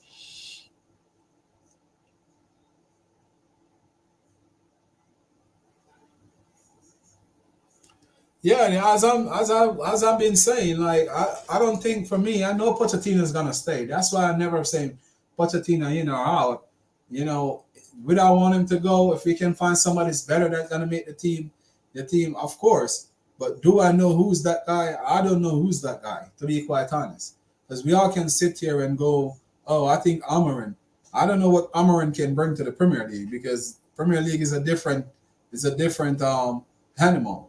The Premier League will heat you up alive. You have to be proactive in the Premier League. You can't come in the Premier League with one style and one style only. It will work for a part of the season, but after a while, every team, you have to have a different tactics for the Premier League. The Premier League is not that easily walk in and walk out. So there's a lot of things to it. So for me, like, the manager part, I don't know. Pochettino already, have the Premier League experience. It's just him need to just put his foot down and do the right thing, because now it's in his hand. He should be the second best manager in the league for the if you go by experience. Different because Klopp is leaving, because he was at Southampton, he was at Tottenham. So for me, Pochettino should be the second best manager in the league from Pep. You know, but let us see. As I'm saying, let us see and see how the next season is gonna go before I really talk about it. Because as I said, the manager right now, I don't know who's gonna be the next manager or who should come in and who can be the next great thing. You know, as I said, the Zerbi already in the Premier League. You know, he's playing with a lot of these our players that, not saying we should get the Zerbi. I'm just saying Amarin never played in the league before, so I don't know what we're gonna get from him. So it's just a lot. You know, a lot to take. So we just have to hope and pray that these owners get it right and we get the right fit manager if we get rid of Pochettino. Or if Pochettino stay, OP learn from this season and we can advance next season. So a lot of these things are just wish and hope, that a man learn from his mistake, or people learn from their mistakes, and you have some people that don't learn from their mistakes. That's what I have to say about the manager part. Some manager learn and some don't, because some are stubborn and some trying to be proactive. So Pochettino, as I said, he's the second or the third most experienced player manager in the league. If you check with Klopp and him, and Pep. So for me, like, he should know what the Premier League demands. And as I said, Klopp is going, and you can see Liverpool got a lot of problem there, because if what Salah said is true, that if he's supposed to talk, he would be fired. That to show you that they got problem in the camp. So I know probably Liverpool gonna be drop off a little bit. It's just what Liverpool job was, if we can stay under the table and catch it. If we can catch it, then it will be good for us. And that's what all Chelsea fans should be open for right now, is whatever Liverpool job and Man U job, we catch it. And as I said, Newcastle cannot spend the way they got the money. The owners got the money, but they do not got the financial part, in fair play part to go on and splash their cash to buy all these players. And if it's true what they're saying, their midfielder, Bruno Guimaraes, gonna leave to either Man City or Arsenal. That open another gap there too. So Newcastle gonna have to sell, as what they're trying to say, to buy. And it's just up to Poch, because that's all I can say. The only way they really stock Poch this season, or if Pochettino got to, as I said, lose all the rest of the game, remaining game to the end of the season. So for me, it's all about where Pochettino finish. That's what's gonna decide his destiny. So that's why I'm not saying Pochettino in or Pochettino out, because it doesn't make sense you trying to hold that conversation with anyone, because it most likely Pochettino is gonna stay. That's why they give him a 2-year contract with a club option of a third year. So I think this year was just a year for them or him to just build something, and then next season I think they give him the chance to go for it. So I'm not gonna say he's in or out. If they sack him, it meant nothing to me, and if they keep him, it still don't mean nothing to me, to be quite honest. For me, if they sack him, it's just who they're gonna bring in. If they're gonna bring Ancelotti in, I would smile. That's the only way I would be jumping, because the next manager they bring in, I'm gonna treat him like he's a nobody until he proves to me that he's a somebody. So looking on the manager situation, like for me, if they keep him, I want to see better.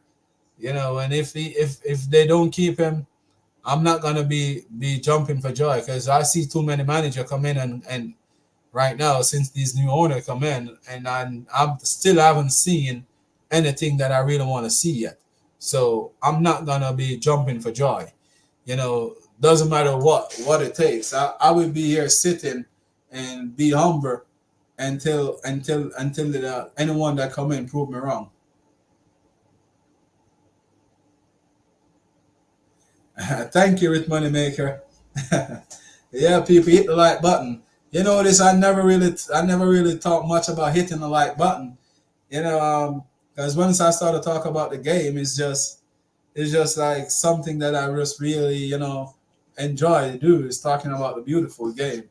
And I hope everyone hitting the like button, and leave a comment in the comment section as what Rich Moneymaker said.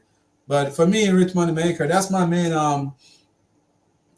concern. It's just if I'm gonna really sit here and say that a new manager gonna come in and and fix a problem, none of us know.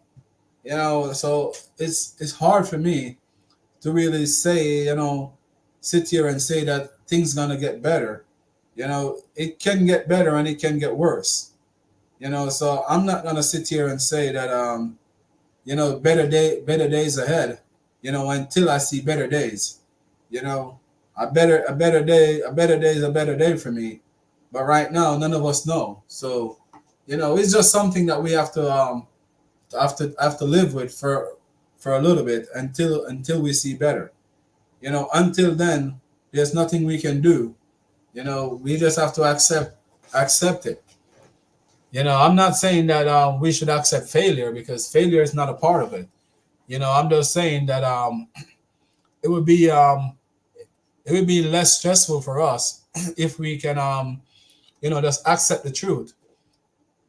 Sometimes the truth hurt, but sometimes we just have to. None of us can sit here and say that we want the worst. We all want what's best. And what's best for business is Chelsea Football Club to gradually grow, and start to achieve what what we set out to achieve, and that's to compete, because that's what Chelsea Football Club should look for, to achieve what's the best. Because one of the time for almost 20 years we were the best.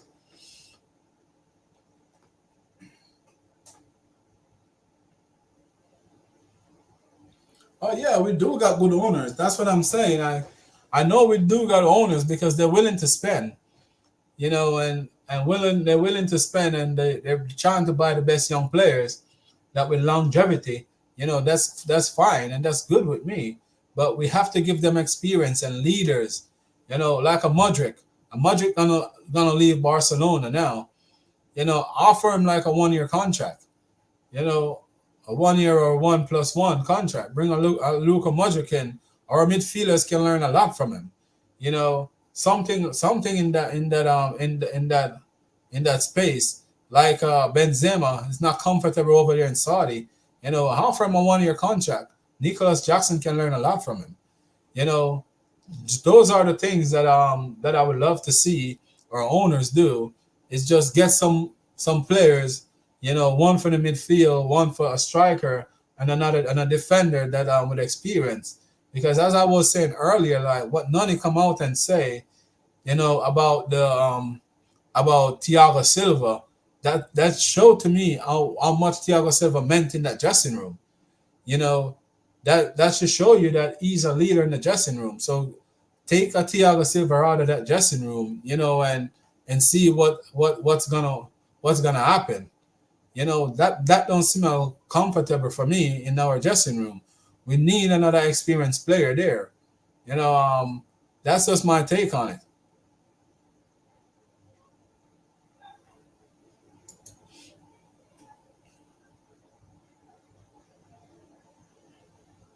That's what I'm saying. So we have an opportunity right now, to take it and run with it. That's what I'm saying. Is old Pochettino learn from all of his mistake, because we do get the opportunity this time around, where we can take it and run with it. That will do wonders for us. If our sporting directors can take it and run with it, that that only can be positive for us.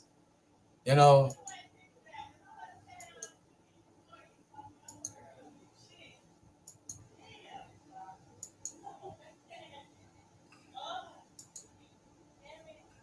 Yeah, so big up Rich Money Maker every time, always in the building, man. I really appreciate it. Big up each and every one that always tune in. As I said, I really appreciate each and every one that tune in all the time and every time. I'm I think I almost come to the end of the show.